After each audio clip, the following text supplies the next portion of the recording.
In this lesson, we will see together the prepositions, but more precisely, quant, à.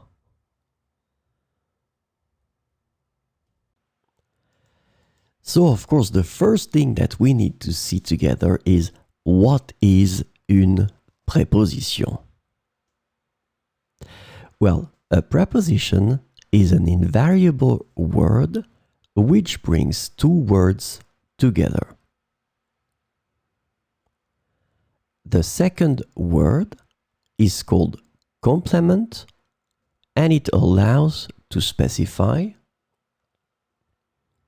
the time, the cause, the place, the state, the manner, the purpose, or the matter.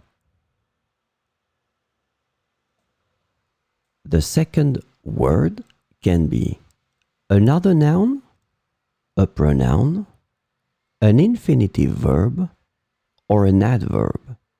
And last but not least, remember that this complement can also be a sentence. So this lesson is about quant à.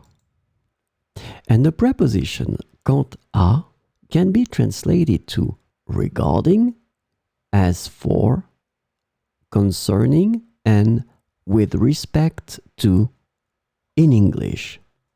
So we will see 4 examples with quant à. Je suis flexible quant à la date de la réunion. Je suis flexible quant à la date de la réunion. Quant à moi, je préfère la cuisine italienne.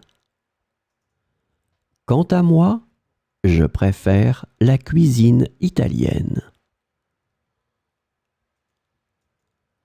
Il n'a pas d'opinion tranchée quant à cette question.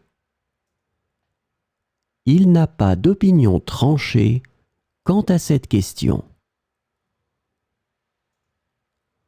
Nous sommes encore indécis quant au choix de la destination pour les vacances.